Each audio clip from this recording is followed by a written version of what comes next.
Assalamu alaikum, dear students. As you know, we have started our second term from Monday. We have completed our unit number 3, the story of an invitation. We did its words, meanings and its exercises. I hope you would have understood each and everything. If there is some problem, you can discuss it with me on my personal number. Today is Friday and today we have to discuss a topic of creative writing, and this is the part of your English B syllabus. In creative writing, you are given a topic and you have to write about it. So our first topic of English B syllabus is biography of any person. Biography I think आप लोगों के लिए बिल्कुल एक नया word होगा। उर्दू में जैसे आप लोग पढ़ते हैं, उर्दू की बुक्स में शायद आप लोगों ने 6 या 7 में पढ़ा भी होगा, स्वाने हयात या स्वाने उम्री, कि किसी मशहूर या नामवर शख्सियत की ज़िंदगी के वाक़यात को या उसकी ज़िंदगी की मुख्तलिफ़ जो मराहिल हैं उसकी तफसील बयान करने को कहा जाता है कि उसकी स्वाने उम्री लिखी गई है, स्वाने हयात बताई गई है। इंग्लिश में इसके लिए एक वर्ड यूज़ किया जाता है, उसे कहा जाता है biography. Biography, it is a combination of 2 words. The first word is bio. Bio means connected with living things or human life. वो चीज़ जो किसी जानदार या किसी शख्स की ज़िंदगी से रिलेटेड हो, कनेक्ट करती हो, जुड़ी हुई हो। और the second word is graphy. Graphy is a form of writing और ड्राइंग, कि जब आप कुछ लिखते हैं या कुछ ड्राइंग करते हैं तो उसके लिए आप वर्ड यूज़ करते हैं graphy. Biography, biography means the story of a person's life written by somebody else, के ज़िंदगी के वाक़यात तो किसी और शख्स की हों, उसकी पैदाइश से लेकर उसकी मौत तक, लेकिन उनको बयान कोई दूसरा शख्स करे, तो उसके लिए उर्दू में लफ्ज़ बयान किया जाता है स्वाने उम्री या स्वाने हयात, और इंग्लिश में उसके लिए वर्ड यूज़ किया जाता है biography. And today you have to write the story of some personality. You are going to write the details of any great personality around you or from your history or from your national history. Okay, I am giving you some outline to write down this biography of any personality. First of all, you have to discuss the early life and childhood. सबसे पहले आपने बताना है कि उस शख्स की पैदाइश कहाँ पर हुई, उसने अपना बचपन कहाँ गुजारा।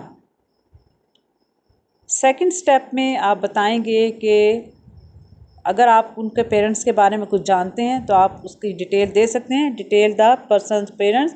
अगर उनके वालिदैन कोई मशहूर शख्सियात हैं या उनकी उस शख्सियत की ज़िंदगी में कोई बहुत इंपॉर्टेंट रोल है तो आप बता सकते हैं कि उनके पेरेंट्स के बारे में ये बातें आपको मालूम हैं, वो आप उस पैराग्राफ में ऐड कर सकते हैं। नंबर 3 स्टेप पे आपने बताना है अपब्रिंगिंग। अपब्रिंगिंग कहते हैं परवरिशपन, कि उनकी परवरिश किस किस्म के माहौल में हुई, किन हालात में हुई, या वो अपने बचपन से ही उनके अंदर एक अजीम शख्सियत बनने की कितने आसार, कितने सिम्टम्स मौजूद थे। नेक्स्ट स्टेप पे आप बताएंगे एडल्ट एजुकेशन, कि पहले तो उन्होंने अपने बचपन में तालीम हासिल की, लेकिन जब वो बड़े हुए तो उन्होंने अपनी आला तालीम कहाँ से हासिल की, अपने मुल्क में हासिल की या मुल्क से बाहर जाकर हासिल की, वो सब कुछ आपने उसमें तरतीब से बताते चले जाना है। अरेंजमेंट आपकी आगे पीछे नहीं होनी चाहिए, वो ना हो कि आप अपब्रिंगिंग पहले बता दें और उनकी अर्ली लाइफ और चाइल्डहुड को बाद में डिस्कस करें। तरतीब से आपने from the very first point कि आपने पहले उनकी बर्थ का बताना है, उनकी प्लेस ऑफ बर्थ, उसके बाद उनके पेरेंट्स के बारे में बताएं, फिर उनकी परवरिश बताएं कहाँ पे हुई, फिर आपने उसके बाद बताना है कि अपनी हायर एजुकेशन के लिए वो कहाँ पर गए, या अपने ही मुल्क में या अपने शहर में रहकर मुकम्मल की तालीम अपनी, या किसी अब्रॉड जाकर वहाँ पर उन्होंने अपनी तालीम मुकम्मल की। ये सब कुछ आपने डिटेल से बताना होता है। नेक्स्ट स्टेप पे जब आपकी तालीम मुकम्मल हो जाती है, जैसे अब आप लोग बड़े हो जाएंगे, आपकी तालीम मुकम्मल होगी, तो आपको किसी न किसी पेशे को अपना लेंगे। प्रोफेशन, यानी आपने बताना है कि उस शख्सियत ने तालीम जब हासिल कर ली तो फिर उन्होंने कौन से प्रोफेशन को चूज़ किया, कौन सा पेशा अपनाया। ओके, जब आप प्रोफेशन भी बता देंगे, फॉर एग्ज़ाम्पल कोई आप किसी मशहूर डॉक्टर के बारे में बता रहे हैं, किसी सियासतदान के बारे में बता रहे हैं, किसी मजहबी शख्सियत के बारे में बता रहे हैं, किसी तारीख़ी हीरो के बारे में बता रहे हैं, या अपने पाकिस्तान की तारीख़ में जो हमारे जो मुजाहिदीन थे या हमारे जो सियासी रहनुमा थे जिन्होंने पाकिस्तान बनाने में बहुत अहम किरदार अदा किया, तो उनके बारे में आप बता सकते हैं कि उन्होंने पहले उनका पेशा क्या था और बाद में उन्होंने क्या कुछ किया। नेक्स्ट स्टेप पे आ जाता है अचीवमेंट्स। अचीवमेंट्स here मीन्स कामयाबियाँ, कि जब उन्होंने तालीम भी हासिल कर ली, उन्होंने पेशा भी अख्तियार कर लिया, तो फिर उन्होंने अपनी ज़िंदगी में कौन कौन सी कामयाबियाँ हासिल की, उनके नुमायाँ कारनामे कौन से थे, उनके ग्रेट डीड्स कौन से थे जिसकी वजह से उन्हें सारी दुनिया में शोहरत मिली, ख़ास तौर पे अपने मुल्क में और फिर बाद में सारी दुनिया में। नेक्स्ट स्टेप पे आप देखेंगे कि जब आप ये बता देंगे कि उन शख्सियत ने तालीम कहाँ से हासिल की, आला तालीम कहाँ से हासिल की, पेशा कौन सा अपनाया, कौन कौन से अजीम कारनामे उन्होंने सरअंजाम दिए, तो जब उन्होंने अजीम कारनामे सरअंजाम दिए तो फिर उसको तस्लीम कैसे किया हमारे मुल्क ने या दुनिया ने, यानी उनकी खिदमात को कैसे सराहा गया, उनकी खिदमात को कैसे आलमी लेवल पर या मुल्की सतह पर कैसे उसको एक्नॉलेज किया गया, उनको कौन कौन से इनामात दिए गए, कौन कौन से सर्टिफिकेट्स दिए गए, ट्रॉफ़ीज़ दी गई, या इसके अलावा कोई और एजाज़ उनको दिया गया, कोई उनको ख़िताब दिया गया, तो वो सब कुछ आपने इन लाइंस में बताना होगा कि हुकूमत की तरफ से या आवाम की तरफ से उनको एक एजाज़ के तौर पर कौन कौन से ख़िताब या सर्टिफिकेट्स या ट्रॉफ़ीज़ या इस तरह के इनाम कौन कौन से दिए गए, ये सब चीज़ें आपने उसमें मेंशन करना होती हैं। नेक्स्ट स्टेप पे आप बताएंगे participation in society as an active member of it. आपने ये भी इसमें मेंशन करना होगा कि ज़ाहिर है उन्होंने शख्सियत ने आला तालीम हासिल की, फिर उन्होंने ख़ास पेशा अपनाया या उन्होंने कोई अवामी खिदमत सरअंजाम दी, तो फिर आपने ये भी बताना है कि उन्होंने माशरे की बेहतरी के लिए या सोसाइटी की बेटरमेंट के लिए उन्होंने कौन कौन से स्टेप्स उठाए। फॉर एग्ज़ाम्पल अगर आप अब्दुल सत्तार ईजी के बारे में बताएंगे तो आपने फिर बताना है कि सोसाइटी के हालात को बेहतर करने में या सोसाइटी के जो नीडी पीपल हैं, पुअर पीपल हैं, उनकी बेटरमेंट के लिए उन्होंने कौन कौन से काम किए और उनकी क्या क्या कंट्रीब्यूशन है हमारी सोसाइटी को इम्प्रूव करने में। ओके, यानी ज़ाहिर है जिस शख्सियत ने एक छोटे लेवल से उन्होंने अपनी ज़िंदगी का आगाज़ किया, स्टेप बाय स्टेप उन्होंने अपने आप को एक मजबूत शख्सियत में तब्दील किया, तो फिर उस शख्सियत ने बड़े होकर माशरे में अपने आप को कैसे मनवाया, अपने आप को माशरे का एक एक्टिव मेंबर कैसे तस्लीम करवाया। जब ये सारी डिटेल्स आप दे लेंगे तो एंड पे आपने ये बताना है कि अगर तो वो शख्सियत अलाइव हैं, हयात हैं, तो तब आप बता देंगे कि आजकल वो कहाँ पर स्टे कर रहे हैं, उनकी ये जो ज़िंदगी आजकल कैसे गुजरी है, या क्या क्या उनका काम, अगर वो सर्विस में है तब भी आप बताएंगे, रिटायर हो चुके हैं तब भी आप बताएंगे, या घर में ये ज़िंदगी गुजारे तब भी आपने बताना है।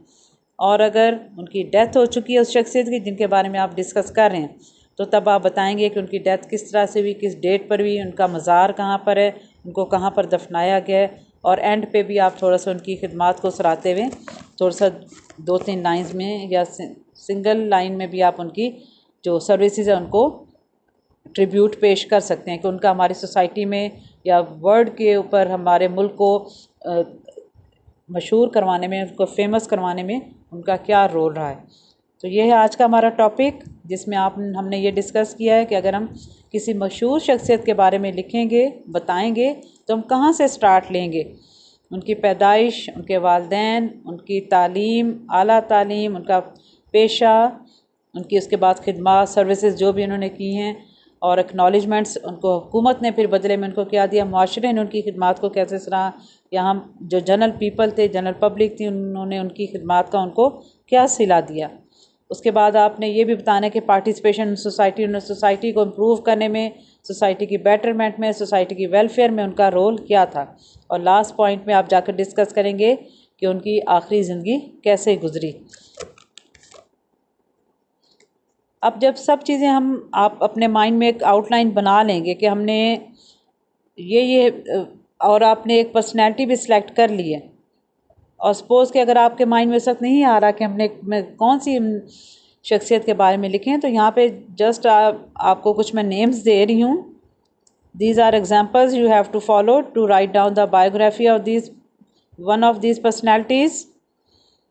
And the most important and the most prominent personality is of our last holy prophet Hazrat Muhammad sallallahu alaihi wasallam, and I think there is no other important personality than him. Number two, you can write down the biography of any of 4 caliphs like Hazrat Abu Bakr Siddiq रज़ी ताला अन्हु, Hazrat Umar Farooq रज़ी ताला अन्हु, Hazrat Usman Ghani रज़ी ताला अन्हु, and the last one हज़रत अली रज़ी ताला अन्हु। नेक्स्ट पे जब आप आ जाएंगे, ये तो थी हमारी इस्लामिक जो हमारे रिलीजन से बिलोंग करती है पर्सनैलिटीज़। नेक्स्ट लेवल पे आप किसी भी हमारी जो नेशनल जो हैं पर्सनैलिटीज़, जो नेशनल लेवल पे जिनको हम एक्नॉलेज करते हैं, उनके बारे में आप बायोग्राफीज़ लिख सकते हैं। फॉर एग्ज़ाम्पल अल्लामा इकबाल, जब आप अल्लामा इकबाल के बारे में लिखेंगे तो आप उनकी पैदाइश कब बताएंगे, उनका सिटी, उनकी एजुकेशन, उनकी हायर एजुकेशन, उनका प्रोफेशन, और उसके बाद उनकी पोइट्री के थ्रू जो उन्होंने अपनी मुसलमानों की लाइफ में जो रेवोल्यूशन लेकर आए, मुसलमानों की लाइफ को उन्होंने कैसे चेंज किया, कैसे मुसलमानों को एक कॉन्सेप्ट दिया कि वो एक सेपरेट नेशन, वो आप डिस्कस करेंगे। सब कुछ बताने के बाद एंड पे आप बताएंगे उनकी कब डेथ हुई, वो कहाँ पे दफन है, उनका मज़ार कहाँ पर है। ओके, नेक्स्ट स्टेप पे आप कायदे आज़म के बारे में भी आप लिख सकते हैं। He is our national hero, he is the founder of Pakistan, he is the greatest benefactor of us. In the same way you have to write down the life history of Quaid-e Azam according to the given outline. Another great personalities of Abdul Sattar Idi. He needs our tributes, he needs our praises. उनकी जितनी भी तारीफ़ की जाए, उनकी जितना भी उनकी खिदमत को सराहा जाए वो कम है, और उनकी जैसी शख्सियात सदियों में कभी एक दफ़ा पैदा होती हैं, और मैं पर्सनली उनको बहुत लाइक करती हूँ। तो आप उनके बारे में भी डिटेल से बता सकते हैं, आपको कहीं से भी उनके बारे में इंफॉर्मेशन मिल सकती है। इसके बाद हमारी जो हम बहैसियत मुसलमान, हमारी तारीख़ में बहुत अजीम शख्सियात गुज़री हैं, जिनकी अगर आप लाइफ स्पैन को अगर आप पढ़ें, सर्च करें, तो आप देखेंगे कि उन्होंने कितने अजीम कारनामे सर अंजाम दिए, जिन्होंने मुसलमानों की ज़िंदगी में एक इनकलाब बर्पा किया। पूरी दुनिया ने उनकी खिदमत को सराहा, जिन्होंने पूरी दुनिया में मनवाया कि वाकई मुसलमान एक अजीम कौम है। उनमें एक नाम तारिक बिन ज़ियाद का है, मोहम्मद बिन कासिम, सलाहुद्दीन अयूबी, और भी बहुत से हैं। There are many more others, you can write about them. I am just giving you some examples, you are not bound to write only about them. If you have any personality in your mind, you can write the biography of that person. Okay, so it was our today's lesson. I hope you have understood it. If there is some difficulty, you can discuss it with me on my personal number. I am giving you some resources you can get help from. You can get help from internet, magazines, books, newspapers. All these things will help you to give full information about all these personalities.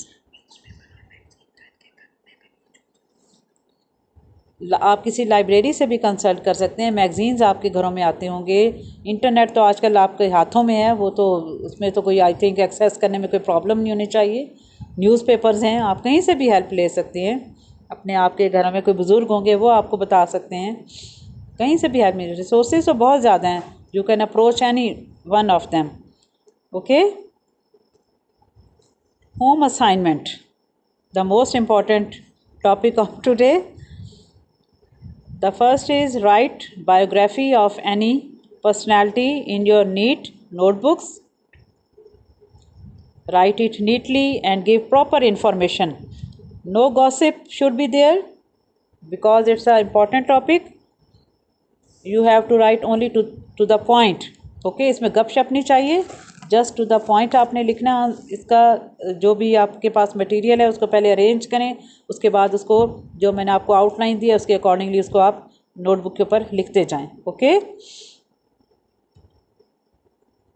In our weeks time table, since Monday we completed our unit number 3. Its words meanings, its reading, main points were discussed, its exercises were completed, and today we completed our first week work, that was creative writing.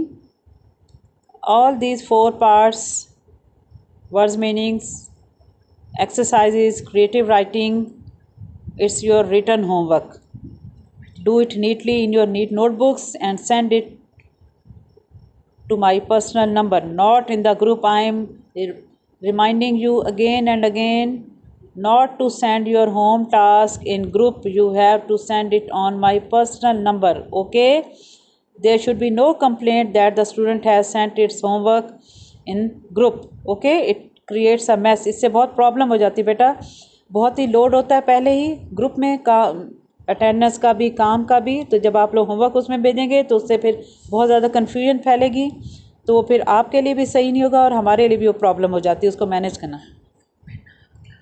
और जब आप homework send करेंगे तो page के एक corner के ऊपर आपने लेड पेंसिल से प्रोमिनेंट करके अपना name, class, section, there should be proper information all about you on the page. Okay?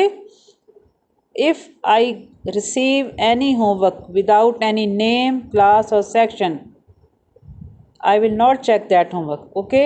List बनाई जाएगी, अरेंज किया जाएगा कि किस किस बच्चे ने अपना होमवर्क चेक करवाया और किसने नहीं किया, और जो चेक नहीं करवाएगा he will be fined.